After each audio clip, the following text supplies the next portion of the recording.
მოგესალმებით ძვირფასო საზოგადოება, მშვიდობა მოგმარლოთ ღმერთმა. დღეს შევეხებით კიდევ ერთ მეტად მნიშვნელოვან საკითხს, საქმე ეხება ადამიანის პირველქმნელი ცოდვისაგან გამოწვეულ მდგომარეობას, რა მოიტანა ამ პირველქმნელმა ცოდვამ, როგორია მისი რეალური სახე დაცემის შემდეგ და აქედან გამომდინარე, როგორ უნდა გავიაზროთ მთლიანად ეს კონცეპტუალურად, როგორც სასულიერი ცხოვრების წესის მიხედვით, ისე საღვთისმეტყველო კუთხითაც, რამდენად დიდი კვალი დატოვა ამ ყოველივემ და როგორ შეიძლება მისი ინტერპრეტაცია მოხდეს არამართებული გზით. საამისოდ ჩვენ დავიხმართ პავლე მოციქულის ეპისტოლეებს და შევეცდებით მცირეოდენი კომენტარებიც გავაკეთოთ, სადაც ღვთაებრივი პავლე არაჩვეულებრივად განმარტავს ამ საკითხებს. შეიძლება ითქვას, რომ მთელი ეპისტოლეების შინაარსი ფაქტობრივად არის ის, რომ ადამიანი კაცობრივი ბუნებით და გარდაუვალად დაცემულია და რომ არა ქრისტეს ბრწყინვალე აღდგომა და ზოგადად განკაცება და აღდგომა და შემდეგ უკვე ადამიანის მთლიან გამოსყიდვა, ხომ? წარმოუდგენელი იყო ადამიანის ცხონება. და არის კიდევ ისეთი შეხედულებები, მათ შორის ეკლესიის წიაღშიც დამკვიდრებული, რომელიც ამ კონცეპტუალურ საფუძველთა საფუძველს, რასაც ქვია, რომ ადამიანის ცოდვის შედეგად ადამიანი ფაქტიურად დაეცა და როგორც პავლე მოციქული ამბობს, ვითარცა იგი ერთისამისა შეცოდებისაგან ყოველთა კაცთაზე და დასაჯელად იქნა, ეგრეთვე ერთისამისა სიმართლისათვის ყოველთა კაცთაზე და განსამართლებლად ცხოვრებისა.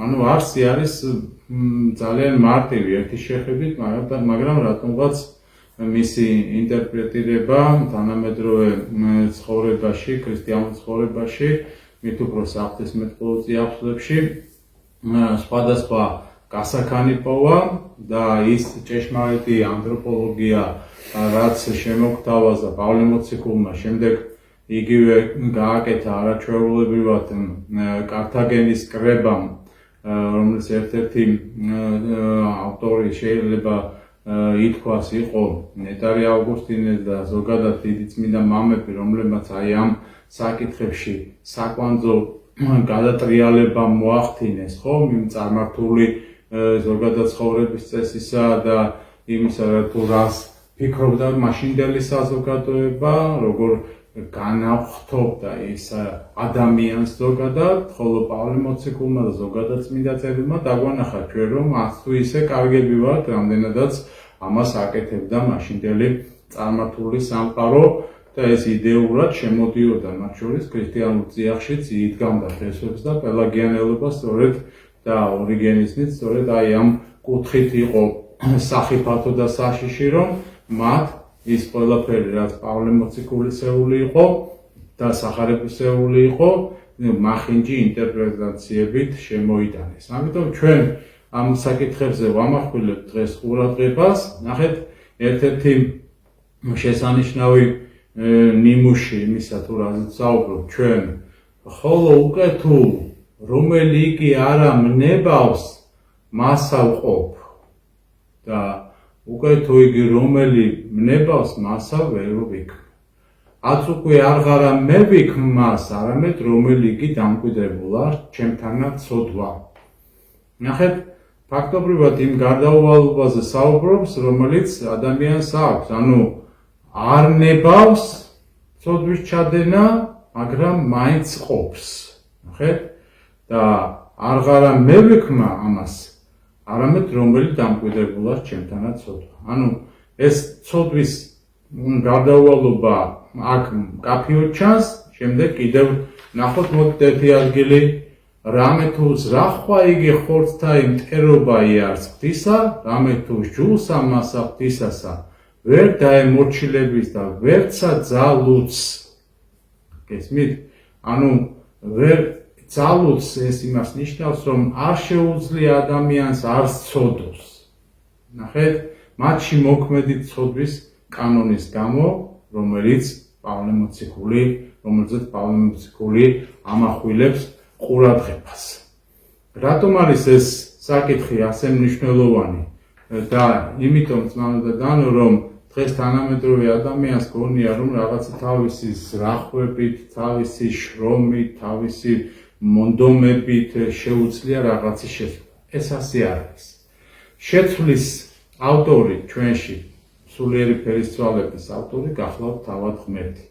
ანუ ის მადლი სულიწმინდისა, რომელიც მოქმედებს ადამიანში, მაგრამ ეს მადლი მოქმედებს კონკრეტულად იმ ადამიანებში, ვინც აი ამ გამოსყიდვის მსხვერპლს აღიარებს, ანუ არის მისი ეკლესიის სრულფასოვანი წევრი, ანუ ინათლება სულიწმინდის მადლი ენიჭება ამ ადამიანს და შემდეგ უკვე ამისა ის დაცემული მდგომარეობა, რომელიც პირველქმნელი ადამიანის ცოდვის გამო გარდაუვალად იყო ადამიანში და რომ არა ქრისტეს, როგორც უკვე ვთქვით, სიმართლე ყოველთა კაცთაზე და განსამართლებელად ცხოვრებისა, ეს ყველაფერი იქნებოდა წარმოუდგენელი, თუ არა ქრისტეს განკაცება. შემდეგ ნახეთ, როგორ ამბობს ამას, ხოლო ცხოველ არღარა მე ვარ, ანუ ცოცხალი, არამედ ცხოველას ჩემთანა ქრისტე. ესე იგი, თუ ვამბობთ ჩვენ, რომ ადამიანი არის ცოცხალი, სულიერ სიცოცხლეზე აქვს, როცა ადამიანი მადლში იმყოფება, ეს ყველაფერი არის იმის დამსახურება, რომ ჩვენთან არის ქრისტეო, ჩემთან არის, პავლე ასე ამბობს, ხო? და რომელი ესეაც ცხოველ ვარ ხორცითა, საწმნოებითა ცხოველ ვარ, ძისა ღვთისათა. ანუ თუ ვარ მე ცოცხალიო, ხო? საწმნოებით ვარო და არა ჩემი ზახვებით, ჩემი ძალისხმევით, ჩემი მონდომებით და ასე შემდეგ, ხო? როგორც ზოგიერთი ფიქრობს, რომ ადამიანს თვითონ შეუძლია ადამიანს თავის გამოსწორება. ეს ტყუილია. საწმნოებით და მადლითა, რითაც პირდაპირ ხაზგასმით ამბობს პავლე მოციქული. ნახეთ კიდევ დამადასტურებელი ამისი, რამე თუ ღმერთი არის, რომელიც შეიქმს თქვენთანა ნებასაცა და შეწევნასა საქმეებისათვის. აი კიდევ ერთი უცხადესი მაგალითი, ხო? ამ პავლე მოციქულის ეპისტოლეებიდან ნახეთ, ღმერთი იქმს, არა მე ვიქმ, ამას უნდა გაესვას ხაზი. ჩვენთანა ნებასაც, ანუ ჩვენი ნება სინამდვილეში, ამ ნებასაც ღმერთი ქმნის, ანუ კეთილნებაზეა. და შეწევნასაც საქმეებების გაკეთებისათვის ამის ავტორიც ღმერთი გახლავთ. და არა, როგორც გითხარით, დაცემული ადამიანი. აი ერთი ადგილი ეპისტოლიდან. ეგრეცა უკვე და 10 ჟამსა ამასა ნეშტი რჩევითა მადლითა მითა იქმნების. ანუ მადლის მიერ იქმნების, ძმაო და ყველაფერი. რაც ჩვენს თავს კარგი ხდება და არა ჩვენი დამსახურების მიხედვით. ანუ რაი გაქუს, რომელი არა მიგიღებიეს. ნახეთ, ესეც რა საინტერესო ადგილია. ანუ რა გაქვს ისეთი კარგი, ხომ, სათნო, რაც არ მიგიღებიეს. ანუ ყველაფერი თუ რამე კარგი გვაქვს ჩვენს ცხოვრებაში, ეს ყველაფერი მიღებული გვაქვს ძმაო სულიწმინდის მადლით და არა ჩვენი დამსახურებით. ხოლო თუ უკვე თუ მიგიღებიეს, ნახეთ, და რადგან მიგიღებიეს და თუ ამას აღიარებ, რომ მიგიღებიეს, რა ისა იქადი ვითარცა არა მიმღებელსა. ანუ რატო ხარ ესე ქედმაღალი და რატო ტრაბახობ ამითი, რომ თითქოს არ მიგიღებიეს და შენი დამსახურებით გაქვს ესო, გესმით? რაზე ამახვილებს პავლე მოციქული ყურადღებას, რაზეც ჩვენ ეხლა ვსაუბრობ პრინციპში, ხომ? ამას აქვს საკვანძო მნიშვნელობა ჩვენს სულიერ ცხოვრებაში, იმიტომ რომ თუ ამას ვერ გავიაზრებთ ჩვენ, რომ თავად მადლია მოქმედი ჩვენ ცხოვრებაში და არა ჩვენი ძალისხმევა და ის ჩვენი ძალისხმევა მაშინ არის სათნო, როცა ჩვენ ვემორჩილებით ღვთის ნებას, ნახეთ, სარწმუნოება იყო ნახსენები, ხომ? სარწმუნოებითა ვარო გამართლებული. ამბობს პავლე მოციქული. არა რაღაცებით, რომ მე ასეთი ჭკვიანი ვარ, ან მე ასეთი ნიჭიერი ვარ და მე ასე ეს შემიძლია და ის შემიძლია. ესე არ არის საქმე, ესე არ დგას. კონკრეტულად საქმე დგას ესე და საკითხი ესე დგას, რომ ჩვენ არაფერი არ ვართ, გარდაუვალად ცოდვისკენ მიდრეკილები ვართ, რომ არა მხსნელი სოფლისა ქრისტე, მისი განკაცება, მისი ჯვარცმა აღდგომა და სულწმინდის მოფენა შემდეგ ხომ, ამის გარეშე ადამიანის ცხოვრება და ცხონება იქნებოდა წარმოუდგენელი. და აცა უკვე რაიას ჯული გარდასვლისათვისა მიეცა ისო. ანუ ჯულიც რომელიც იყო მოცემული წმანდად, ანუ ძველი აღთქმის ხომ, ის გარდასვლისათვის, ანუ გარდამავალ პერიოდად მიიჩნეოდა და გარდამავალ ეტაპობრივ საფეხურს წარმოადგენდა და არა სრულყოფილ მდგომარეობას, იმიტომ რომ მოგეხსენებათ, რომ ძველი აღთქმის მართლებიც კი ელოდებოდნენ მესიის განკაცებას და ჯვარცმის შემდეგ აღდგომას, რომლის შემდეგაც მოხდა მათი გამოხსნა, ხომ, ქრისტეს მიერ. და ეს არის ის საკვანძო საკითხები და ჩვენ ამას რატო ვამახვილებთ ამაზე ყურადღებას, რომ თანამედროვე ცხოვრებაში, როგორც სულიერი თვალსაზრისით, ეს დამახინჯებული ფორმა, რაღაც შემოპარული, ნეოპელაგიური რაღაც აზროვნება, რომ თითქოს და ადამიანი არის სუფთა თავისი ჩანასახში, ეგ არის ტყუილი, არაფერი სუფთა და წმინდა ის არ არის, არამედ დაცემულია და რომ არა კაცობრიობის გამოხსნა ქრისტეს მიერ და სწორედ იმ ნათლისღების შედეგად ადამიანის გამოხსნა, ადამიანის ცხონება ხდება შეუძლებელი და ეს დადასტურდა კიდეც წმინდა წერილში, ვიცით ჩვენ პირდაპირ ეს მუხლები მითითებულია იონეს სახარებაში, ვინც არა მოინათლა წყლისაგან და სულისა, ვერ ხელეწიფების შესვლად სასუფეველსა ღვთისასა. ეს არის ის ბეჭედი, რომელიც აუცილებელი პირობაა ცხონებისათვის. მაგრამ თანამედროვე, როგორც გითხარით, საღვთისმეტყველო ტენდენციებიც ისეთია, რომ ადამიანი არ არის დაზიანებული, მით უფრო ბავშვი და არამედ მერე ზიანდება. ეს ასე არა, ბავშვიც იმთავითვე დაზიანებულია, იმთავითვე მემკვიდრეობითი ცოდვა ყველა ადამიანზე დევს, ეს არის ფაქტი და ეს არის წმინდა წერილის სწავლება, რომელიც დადასტურებულია შემდეგ უკვე ავტორიტეტული კრებების მიერ კართაგენისა და შემდეგ მსოფლიო კრებებმა დაადასტურა ეს ავტორიტეტი, რომ ნათლისღების გარეშე ვერავინ ვერ ცხონდება. ეს ის პირობა არის, რის შედეგადაც ჩვენ უნდა ვიცოდეთ, რომ ადამიანი იბადება ცოდვით და გამოხსნა მისი ხდება მხოლოდ ქრისტე იესოს მიერ. ეს არის ის საფუძველთა საფუძველი, რომლის გარეშეც სწორი მართებული, მართლმადიდებლური ცხოვრება და საღვთისმეტყველო გააზრებაც კი საკითხისა ხდება შეუძლებელი. ვინც სხვაგვარად ფიქრობს, რომ თითქოს და ადამიანი არ არის დაზიანებული, ხომ?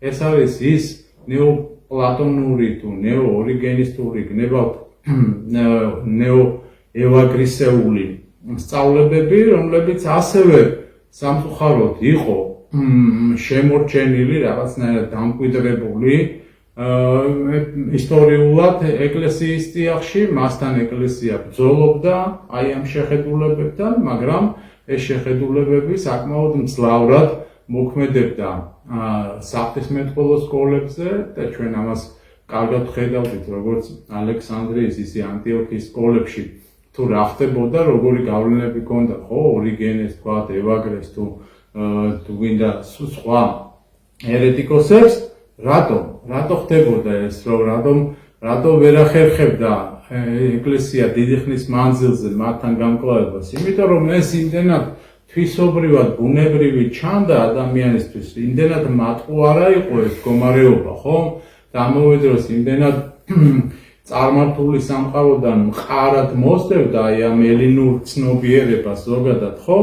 ის კვალი მოყვებოდა და დღესაც მოყვება და სამწუხაროდ ეს ტენდენციები დღეს უფრო და უფრო გაძლიერდა, ჩვენ ამ საკითხებს კიდე და კიდე შევეხებით, იმიტომ რომ აი ახლა საფუძველია იმის, რაზეც ჩვენ ვსაუბრობთ, მაგრამ ამან უკვე მოიტანა დიდი სავალალო პრობლემებიც საღვთისმეტყველო კუთხით, იმიტომ რომ უკვე გამოჩნდა ისეთი ღვთისმეტყველებიც კი, რომლებიც ამბობენ, რომ თურმე ნათლისღების შედეგად ადამიანი მხოლოდ ეკლესიის წევრი ხდება და არანაირი პირველქმნილი ცოდვისაგან განთავისუფლება თურმე არ ხდება.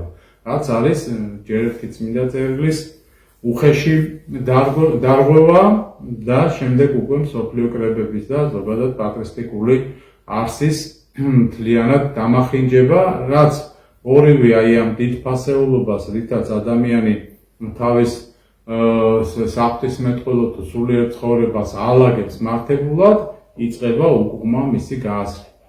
ჩვენ კიდე აი ამ ორგვარი მიმართულებიდან, რომელიც წარმოიჭრა სამწუხაროდ და ეკლესიის წიაღში ესე მართლმადიდებლური სწავლების პარალელურად მოყვება თითქოს მისი, მაგრამ სინამდვილეში უნდა გაიმიჯნოს მისგან, იმიტომ რომ ეს ტენდენციები არის მეტად სააკრულად შემოჭრილი ჩვენს წიაღში. აი ამის გაბათილება ხომ და მართებული პოზიციის დალაგება, ასე ვთქვათ, არც თუ ისე იოლი საკითხი გახლავთ, ეს პრობლემა იყო ოდითგანვე და ამან მოიტანა სწორედ ის მსოფლიო კრებების დადგენილებების, რომლის თანახმადაც უკვე კაფიოდ იქნა დადგენილი, რომ ჩვენ ცოდვით ვიბადებით და ცოდვისაგან და ცოდის მონობისაგან განთავისუფლება ქრისტეს გარეშე არის შეუძლებელი. ეს არის ის აქსიომა, რომელსაც უნდა იყოს აგებული მთელი ჩვენი საღვთისმეტყველო თუ სულიერი ცხოვრება. ღმერთმა დაგლოცოს, სწავლობა და კურთხევა არ მოგვაკლოს. ამინ.